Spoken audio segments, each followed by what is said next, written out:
Hello guys, Bat1 here, coming at you with a new Yu-Gi-Oh video along with Charmander in the background as always. And in today's Yu-Gi-Oh video, we're going to be doing duels and deck profiles, a segment on my channel where I show you guys decks that are currently out in the game or coming out later on in the game, and basically showcase what the deck is, give you guys a deck profile, show you some duels, and tell you a bit about the deck.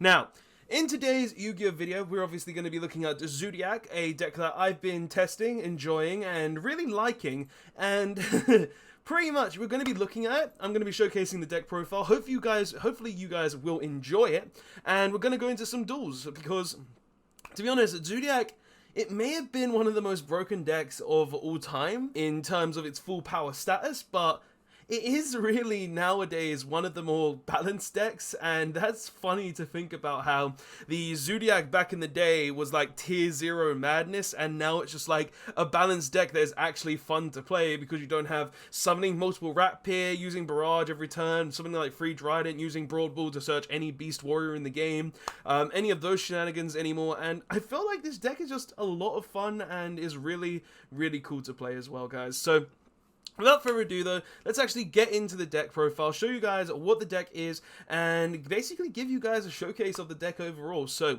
without further ado, let's start the deck profile so we can go into some games in a minute. So starting off, we are playing free Furrowblade, because Furrowblade is the biggest monster that you play that pretty much says when it's summoned, you discard a Zodiac card to draw a card. So you're basically getting rid of your Zodiac bricks to be able to draw a card that it could be better, such as a hand trap, or a search card, or just some disruption for your opponent's turn. Just something along those lines with the Furrowblade to get rid of those cards. It's also really good because in the Zodiac deck, you want ways to be able to summon from the graveyard as well. So you can set up on turn 1 normally a Hammerkong with a Trident, that with Hammerkong having a material, so having a way to discard a Zodiac monster can usually be very useful, just so you can go ahead and get into that.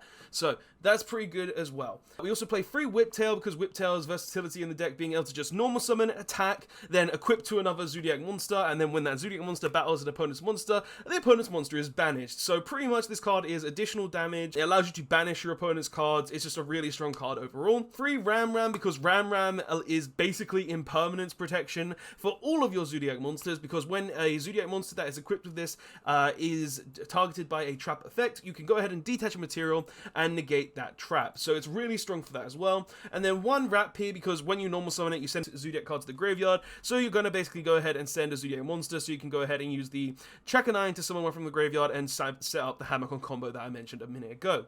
Going into hand traps, we play 3 Nibiru, 3 Ash Blossom, 2 Ghost Ogre, and 1 Effect Veiler. This ratio specifically because this is the ratio that I find most useful, if you get what I mean. Pretty much, Nibiru is a card that can just end a board, stop your opponent from playing, and literally win you a game. Ash Blossom is something that can end opponent's entire combo if you use it at the correct time. Ghost Ogre is a very cool one that can basically serve the same purpose as a Gamma, and seeing as it doesn't require you to play a brick and you can actually summon it, I find it to be a lot better in this kind of deck, so I prefer to play Ghost Ogre. Plus, it's really strong against decks like Dragon Link and Infernoble, because if you destroy the Isolde before they can actually use the send effect, is really, really good, and if they don't have any ways to extend after that, you're basically just win the duel. And also, if you use this against a Dragon Link player and you get rid of their Romulus, their spell card Dragoonity Lance is essentially completely useless, so Ghost Ogre is just really, really strong there. And then 1 Effect Veiler, because pretty much I'm playing the Selene package, so I play 1 Effect Veiler to have access into that package. That's really the only reason why I play the Effect Veiler, just so you can have access into that package, because it is a spellcaster and will allow you to go ahead and go into the Selene, and then the Selene allows you to go into the Access Code Talker, and you go from there and just clear opponents' monsters and have a very big Access Code Talker. Going into spells though, we play 1 Zodiac Barrage, because we can only play 1. Card is absolutely insane because it allows you to destroy a face-up card and special summon a Zodiac from the deck. We play 3 Tenki, because this card allows you to search any Zodiac monster from your deck as well. Pretty much you want to always have a way to get to a Zodiac turn 1, so you can go ahead and go into the Trident and have a big stack of monsters, so you can basically control the game as you would in a normal control-based deck. 2 Tactical Talents, if you get hand trapped by any means that isn't impermanence, you can go ahead and use the Tactical Talents, draw 2 cards and have more disruption, or even draw potentially the Zodiac Barrage to continue on if you have been hand trapped to a big extent. 3 Pot of Desires, because consistency, consistency, consistency. I want to draw those additional 2 cards so we can get to the point where we can actually play the game, so it's really strong there. 2 Pot of Avarice because, well, we go through our extra deck like no tomorrow, so having the Pot of Avarice to recycle like your Trident, your Tiger Mortar, your Chuckanines, your Borbos is just really, really good. 1 Upstart Goblin adds an additional way to draw cards. 1 Monster Reborn because Monster Reborn allows you to revive any of your Zodiac monsters from the graveyard. 2 Cosmic Cyclones because I've been feeling being really necessary recently. Like, seeing as there's a lot more back row decks coming out and more decks playing some sort of back row in the game, such as Mystic Mine being a prevalent card and all these other cards that are just really, really strong, I felt like Cosmic Cyclone was just a really good card. It's just a good card because it allows you to banish the spell and trap card, so it protects the destruction. So many spell and trap cards in the game now have effects that would activate in the graveyard, so it's just like, play Cosmic Cyclones. It's been working really well for me, and especially against Eldritch, where I banish their Conquistadors so they can't go ahead and destroy my Dryden or something along those lines, which is really, really good. Going into traps, you play 3 Infinite Impermanence because Imperm is just a really strong card, being one of the best hand traps because it doesn't trigger tactical talents and doesn't trigger stuff like Called by the Grave, and can also just negate an opponent's entire board's turn just by itself if you hit the correct card. 3 Solemn Strike because Solemn Strike is just a really strong card, being it can negate inherent summons, it only takes 1500 life points, it can negate hand traps, it can negate a lot of things that are really miscellaneous and could come out of nowhere, so it's just a really strong card for that as well. And then for extra deck, seeing as the main deck is pretty much just Zoodiac Turbo, along with a ton of consistency cards, a ton of control based cards, and a ton of hand traps, which is pretty much how the game needs to be right now. If you're going to play a deck like this, you need to play like upwards of 12 hand traps sometimes just so you can play the game, is really important. And going on to the extra deck though, we play 1 Halki Firebrax, 1 Selene, and 1 Access Code Talker, pretty much because this is like a combo you can do in the deck where you just summon out a Zodiac, summon out like any of your hand traps with that Ratuna, your Effect Veiler, your Ghost Ogre, your Ash Blossom, and then from there you go ahead and make the Needle Fiber. Needle Fiber goes into Selene, Selene summons back the Effect Veiler, and then you go into Access Code Talker to get basically up to 3 non-chainable pops, which can be really, really useful, being able to target opponents' cards, destroy them with non-chainable, and it's a non-targeting destruction as well, and it can just become really, really big too, being about a best of 5-free monster, and if it's ever lower than 5-free, you haven't done it right, because like legit, you're going to be making this normally with Selene. If you made it with Needle Fiber, then you've probably gone some odd way and can only get maybe 2 pops, but this is the main way you're going to be doing it, and you can recycle this engine thanks to Avarice as well, which is really nice. We also play 1 Infinitrack Fortress Megaclops because this card is absolutely nuts. This card says it's unaffected by all monster effects that aren't Xyz monsters, it cannot be destroyed by battle by anything that is not an Xyz monster, and you get to target 1 card your opponent controls and 1 Xyz monster in your graveyard, special summon the Xyz monster, wink wink Trident, summon back Trident, and attach the card you targeted that your opponent has onto your Xyz monster. So it's just like, okay, I'm going to target your card, I'm going to steal your card, I'm going to Xyz on top of that card, and you're not going to be able to do anything about that pretty much because I'm unaffected by all monster effects that aren't Xyz effects. So it's just a really insane card and something that you should be playing in any Zodiac deck if you are playing Zodiacs. Like, this card is absolutely insane and only requires 3 Xyz monsters, which this deck can put out like no tomorrow. It's very easy for this deck to put out 3 Xyz monsters. Then we go on to Zodiac Monsters, where we play 2 Borbo because this card can attack directly and allows you to make a Zeus by attacking directly with non-activation, I might add. 1 Trident because we can only play out 1. I would play out more if I could, but we can only play 1 Trident. 2 Chuckanine because it allows you to revive your Zodiacs from the graveyard, such as your Ram, your Hammerkong, your Whiptails, stuff along those lines, but their effects are negated and they cannot be used as Xyz materials, so just be aware of that. 1 Hammerkong because you only need 1, you're never going to need more than 1, so you only need 1 Hammerkong.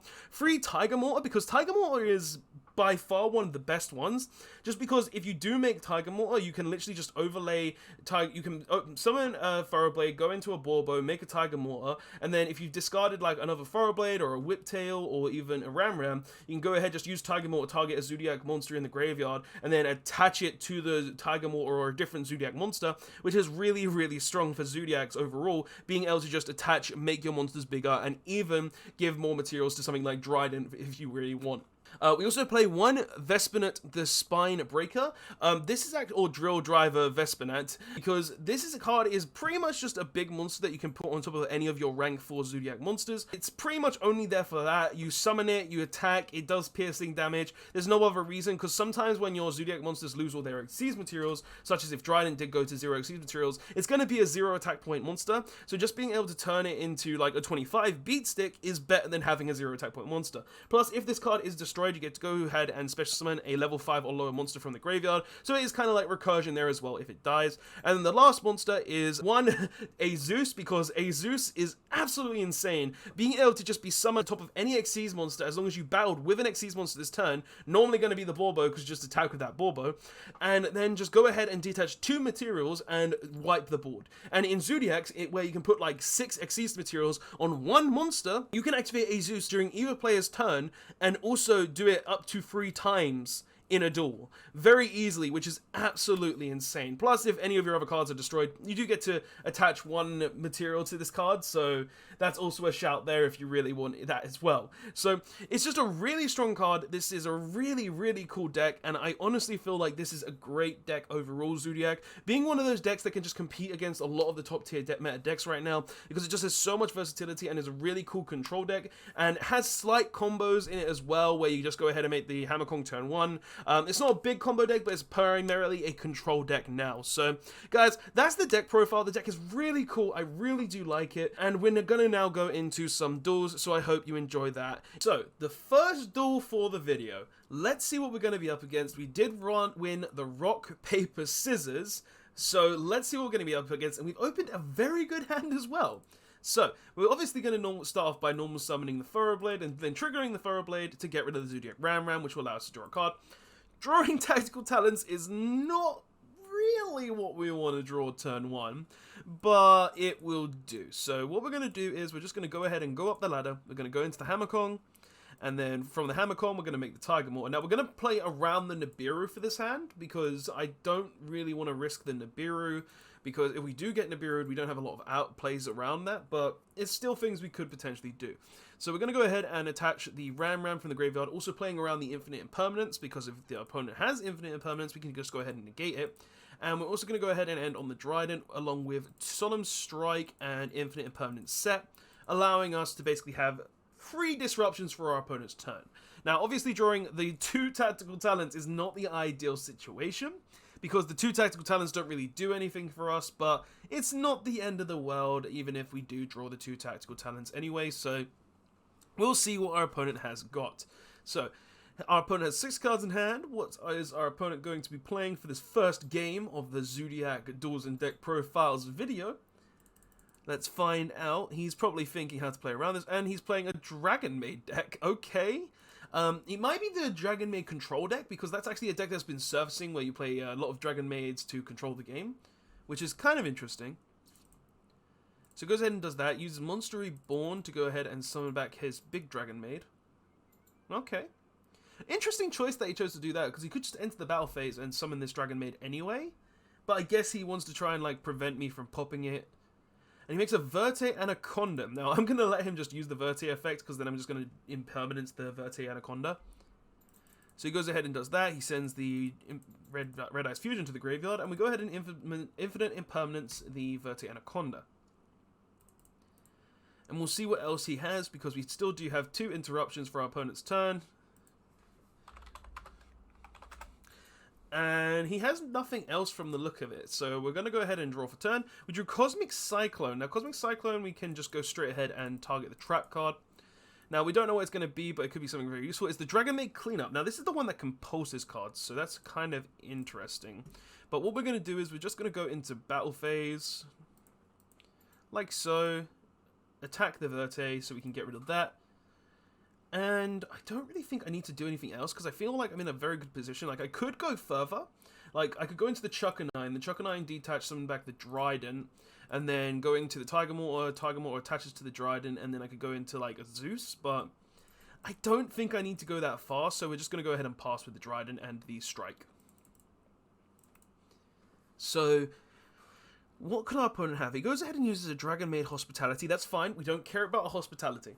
Hospitality is absolutely fine because he's just going to summon back the nurse, and that does nothing for him really other than lets him send a Dragon Maid to the graveyard potentially. Goes into the battle phase, so he's going to return the nurse to the hand. I don't want to use the strike on that. I'm just going to go ahead and use the Trident to pop his big dragon. So we'll go ahead and use the Trident to go ahead and detach the Tiger Mortar, and the Tiger Mortar will go ahead and pop the Ernest. Going ahead and getting around that. And then it's our turn. Now we draw a Ram Ram. Now the Ram Ram draw is okay. It's not something we really need, but it's nice because I think I know where I'm going to go from here now. I think what we're going to do is, because we've already got the Solemn Strike, we might as well just go straight and make something even bigger. So we're going to go ahead and summon out the Chuckanine. Then we're going to go ahead with the Chuckanine, detach the Trident, and summon back the Trident. So we summon Trident there. We're going to normal summon the Ram Ram. We're going to special summon out, say, a Borbo, because the Borbo is the least relevant one here. And then we're going to go ahead and make our lovely Infinity Track monster. Our Megaclops. Say that 3 times fast, right? Megaclops. And then we're just going to go ahead and attack for 4k. Like, I feel like I'm fine just making the Megaclops here, because it's a 4k monster. He can't really out it without an Xyz monster or an Infinite Impermanence and an Xyz monster, so, or an Xyz monster. So it's just like, I feel like it's a really good card to have. Plus, if he puts any cards on the board for the next turn, then he's going to be in a tough situation, pretty much. So he goes in and normal summons the Nurse Dragon Maid. Goes into battle phase. He's going to go ahead and use the Nurse. I don't mind him using the Nurse here because it's not going to be an issue for me. So he goes ahead and does that. Summons out the Ernest. The Ernest can't get over my Megaclops, so that's absolutely fine. He goes into the end of battle phase, I assume, and then returns the Ernest. No, he doesn't. He just goes ahead and ends his turn. Now, that's a bit of a misplay, because now what I'm going to do is I'm just going to use the Megaclops, target the Trident in my graveyard and his Ernest. And then we're just going to summon out the Trident and win, pretty much. Like, there's nothing I really need to do. I can just go ahead and attack, and now we have pretty much control over the game. And give him a good GG, because that was a bit back and forth with the Dragon Maid deck. It was a bit back and forth. So yeah, that was game 1. We beat Dragon Maid with Zodiac. Not the biggest surprise. I feel like he was playing the wrong build, or he just didn't open the correct cards because he needed like kitchen and stuff. But nonetheless, we'll go into the next game. Hopefully, it'll be a little more interactive than that one, because we did have interaction, but I want a little more back and forth. You know what I mean? Game 2. Game 2, we're up against Dragoon Best Waifu. Okay, cool name. We won the dice roll. And we'll see what we got. And we pretty much opened full Zodiac cards. So we're going to start with Tenki. See if we can bait out an Ash Blossom, you know. And we bait out that Joyous Feat right there. And now we're just going to go ahead and we won't use the Barrage, because this is that type of hand where I'm going to kind of like play into things, I think. No, we don't really need to play into things. What am I saying? We're just going to go up the ladder. So we're going to go and make the Hammer Kong. We'll go ahead and make a Borbo, because we don't actually need the second Borbo. It's just there in case we need it, but we don't need it now, so we can go ahead and go around that. And we'll make the Trident in defense with a Solemn Strike, and so next turn we have also the Barrage. So, not bad. Not bad at all. We've got a Ghost Ogre to kind of interact with our opponent. We've got Solemn Strike to negate any inherent summons, monster effects, stuff like that. And we've got Trident for an inherent face-up pop. So we're in a very, very good position here. Now, he going ahead and playing a Pendulum card, Abyss Actor Extras. So we're up against Abyss Actors, possibly? Pure Abyss Actors? And he's going to tribute, and what does that actually do? Place one Abyss Actor card from your deck in the Pendulum Zone. Oh, okay. And so he's probably playing Pure Abyss Actors then. That would make the most sense to me, him playing Pure Abyss Actors, because of, you know, summoning the extras and then going ahead to place an Abyss Actor and locking yourself into Abyss Actors makes the most sense. So we'll see what he's going to go ahead and place. Like, I don't really think I care about what he places. Like, is there anything he could place that I'm really scared of? Not really. Like, what's this? So, once per turn, you contribute one Abyss Actor, then target one face-up monster your opponent controls, loses attack equal to the original attack of the tributed monster. So, yeah, that's not really going to do anything. So he summons a Comic Relief. You take no battle damage. Once per turn during your standby phase, give control of this card to your opponent. Once per turn, if the control of this card face-up card changes, activate this effect. The owner of this card can destroy one set Abyss active spell or trap card spell in their trap card zone. Okay. Sure. Interesting? Like, if he has another comic relief, that could be really good. You can target one Abyss active zone, special summon it. Yeah, we'll Solemn Strike then. No, we won't Solemn Strike that. We want to Solemn Strike a Pendulum Summon. Yes, a Pendulum Summon we want to Solemn Strike. So, I think I will Trident here, though, and pop the scale. Because he's going to special summon out a 3k beat stick, which I don't really want to see. So dealing with that now kind of like just mediates anything that he could potentially make. So he's got 3 cards left in hand. He sets 1 and passes, so he's got nothing else. And we drew a Furrowblade, so that's a very nice draw there, because of I can just go ahead and use the Furrowblade, discard the Barrage, I suppose. Or I could use the Barrage. Like, why would I summon the Furrowblade and discard the Barrage when I can use the Barrage and pop the Tenki to summon out a Furrowblade and then discard the Furrowblade to draw a card? Like, what's wrong with me? Why didn't I see this before? How couldn't I see these combos beforehand? And we drew a Whiptail. That's actually really strong. So we're going to go ahead and with the Whiptail, we're going to go, well, with the Furrowblade here, we're going to go ahead and just make any XT's monster. We'll go ahead and make a Chuckanine. Summon the Chuckanine there. Go ahead and use the Chuckanine, detaching 1 to special summon back the Borbo. But pretty much we're just going to make a Megaclops. We're going to go ahead and use the Trident, detach, and pop the Abyss Actor here. And we're going to special summon out Megaclops, the most broken Link monster in Zoodiac, because the card is just absolutely insane. So we're going to go ahead and detach, target the Trident, target his set card, and we're going to steal his set card by attaching it to our Trident. Like so, and then we'll just go ahead and normal summon the Whiptail for additional damage, seeing as all of our damage this turn is halved due to the effect of Megaclops. And we'll go ahead and attack for 600, 2k, and then we'll go ahead and use the effect of Whiptail to attach to Trident, then boosting Trident by 1200 and attacking for additional 600 points of damage this turn, and we will pass there. So pretty much we're in a very good situation. We've got the Megaclops on board, we've got the Trident to pop, we've got the Solemn Strike. We're pretty much in just a better position than we were last turn. Super Poly. What are you making with Super Poly in this situation? Oh, you're making a Swap Dragon. Oh. That's not good. He just super polyed away my Megaclops and my Trident. Oh no. Oh no. Yeah, I'm gonna Solemn Strike that effect. I don't want that to resolve. So I'll take a 19 points of damage, but next time I can just pop the Barrage to summon a Zoodiac from my deck, so it's not the end of the world. So he's going to go ahead and use the Swamp Dragon. He's going to declare a type. It's Divine. I'm just going to go ahead and Ghost Ogre that now. So, because he chose to do that then, which doesn't make a lot of sense to me, but, you know, get rid of it while I can. And now we're going to go ahead and Barrage. Barrage is going to pop itself. Going to go ahead and summon out a Furrowblade. You know, get that beat stick. And then we're going to go ahead and summon out a Borbo. From Borbo, we're going to go into a Chuckanine. From Chuckanine, we're going to go into a... No, we're not going to go into anything yet. We need to use the Chuckanine to summon back the Trident, which will summon in defense, of course. And then from Chuckanine, we go into Tiger Mortar. And then Tiger Mortar is going to use its effect to detach Chuckanine and target Trident to attach a Ram to the Trident. Then we go to Battle Phase, attack for 1600 points of damage, like so. And then Main Phase 2, we will go ahead and summon out... you know what, if we make the Azus, it guarantees game for next turn.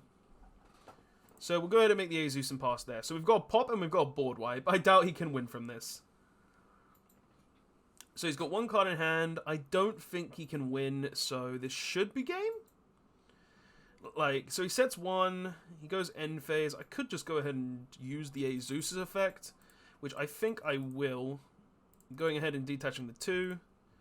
clearing the board, sending that to the grave extra deck, and then we drew a Tenki. So we're going to switch this to attack. We're going to activate the Fire Formation Tenki. Tenki's going to go ahead and add to our hand, and yeah, he surrenders there, because all we got to do here is add any Zodiac monster to our hand, and we win the game. So that's game 2. Let's go on to the final game now. Last game of the video. Let's see what we're going to get. Let's see what we're up against. Hopefully it's something good. We've opened pretty decent, to be honest, opening double Imperm, Strike, Rapier, and Pot of Desires. So let's just get into this by starting off by normal summoning our Zodiac Rapier.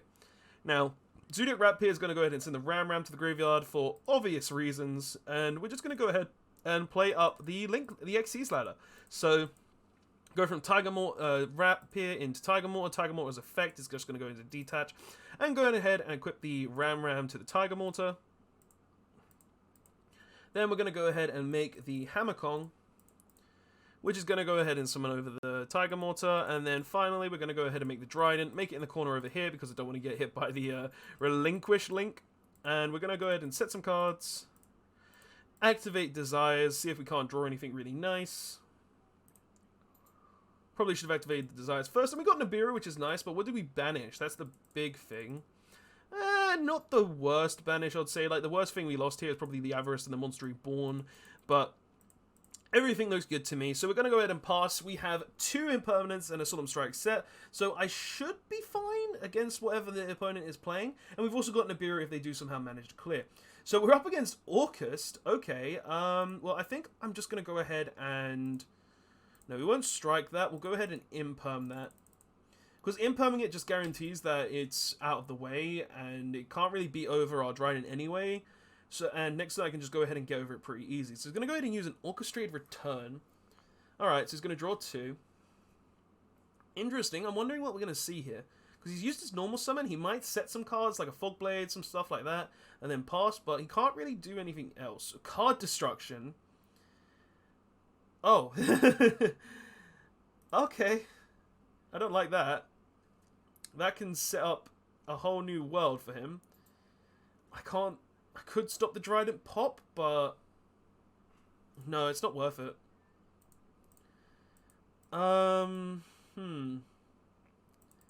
Let's see. Like, the best thing this guy could probably do right now... Dark World Dealings? What? Okay. I'm gonna just discard the Whiptail, and he discards a Thunderbird. What? Oh, we're gonna lose the Imperm, but it's fine. I can deal with losing the Imperm. I really don't like where this is going. You know what? I'm gonna Ash that one. Actually, I probably shouldn't have done that. I probably shouldn't have done that, because if he puts one monster on the board, then he can go further. Oh, he's probably gonna trigger a danger. Why? Leave me alone. A Bigfoot. Okay. I drew an Upstart. I don't know what this game is. This is some Orcust, discard everything, pop stuff kind of game that we're seeing. Okay. So, pretty much... I don't know what I can even draw. I need a Zodiac of some kind. Solemn Strike does nothing, but we have a chance at another Zodiac anyway. There's our Zodiac. So we're going to go ahead and normal the Ram, of course. And then we're just going to go ahead and go up. I think I'll start off by attacking with the Borbo, though, just so I can have the Azus on lock. So it forces that out. And there we go. So we're going to go ahead and attack with the Borbo. Get that little 400 ping in.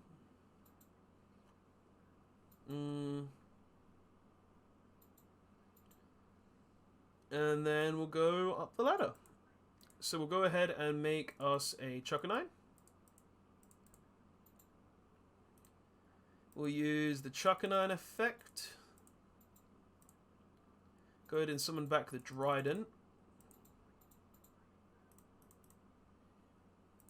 If he will allow me to. Okay, allow me to. Summon back the Trident there. Then we're going to go into the Tiger Mortar. And then we're going to use the Tiger Mortar effect. Detaching from the Chuckanine to target the Trident. to then equip a Whiptail to the Trident.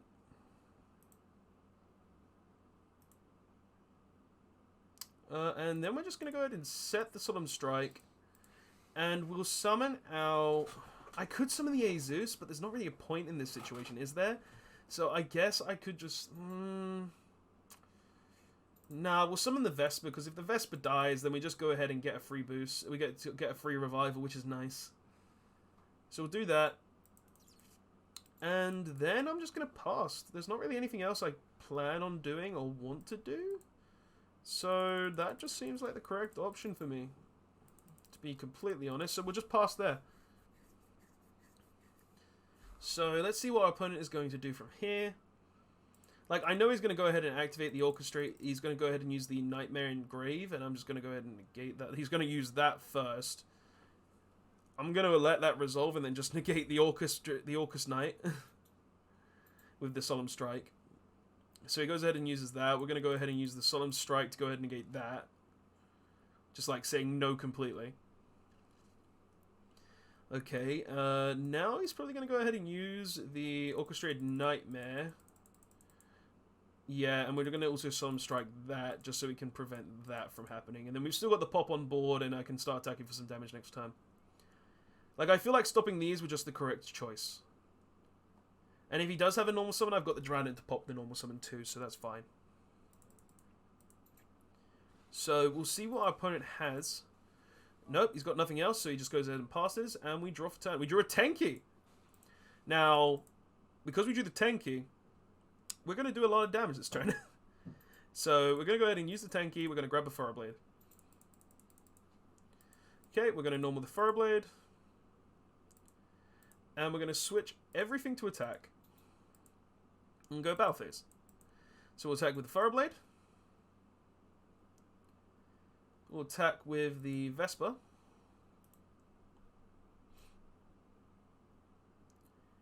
And we'll attack with the Trident. Alright, now what we're going to do is we're going to go main phase 2. We're going to go ahead and summon out a Chuckanine.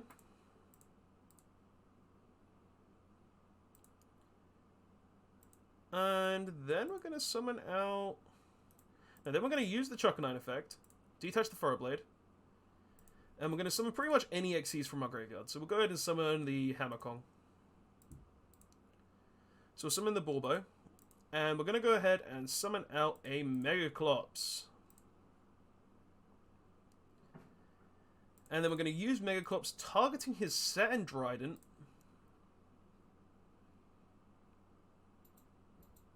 But that gets hit with the Fog Blade. Ooh, okay, that means I make the Vesper. That means I make the Zeus. Because, like, now I need to make the Zeus just to have the protection on board, and I can send the whole board to the graveyard, which is fine. So we'll allow this to happen, and we'll see what our opponent has. Because, like, to be honest, to the Azus, he shouldn't really have much. So we should be in a very good position here. Like, to be completely honest.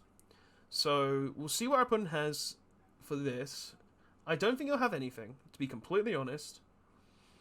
Yeah, he just ends turn. It's my turn now. We go ahead and draw any monster we can summon. No, we didn't draw a monster we could summon. Oh, no. Actually, funny. I can, yeah, I can just win. So we're going to actually use the Azus and the Megaclops to make Access Code Talker, and then we're going to just use the Access Code Talker targeting the Megaclops, and we're going to attack for game. So, interesting last game, if I have to say so myself. Very interesting last game. Playing against Orcus deck that just likes to discard a ton of cards, use Drag Down to the Grave, Dark World Dealings, all these other cards. I just had a lot of overbearing resources though, like Impermanences and Solemn Strikes, and was just able to continuously get into my Zodiac Trident. So that's pretty much what happened there, but that was a pretty fun game. So guys, that's going to be the video though. Don't forget to like, comment, and subscribe on this video. Tell me your thoughts on the Zodiac deck overall. Tell me if you think it's a good deck. Tell me if you think you're going to play this deck, this format. I honestly feel like this deck, even going into the next format where it might even get more cards off the list, is going to be really strong and really fun. So I feel like it's a great thing to play there. But But guys, please don't forget to like, comment, subscribe. Check out my Twitch channel, Absolute Duelist. I'm streaming there every week now on Mondays and Wednesdays. Pretty much right now doing gaming on Wednesdays and then Yu-Gi-Oh on Tuesdays. The streams will also come over to YouTube as well, but I don't know how long I'm going to be able to do that, so please start going on the Twitch, because I'm going to be streaming on Twitch majority of the time from there on, as soon as that stops working. But guys, thank you so much for watching. Don't forget to like, comment, subscribe. This has been a really fun video to make, and I will see you guys in the next one. Roll that one, signing out.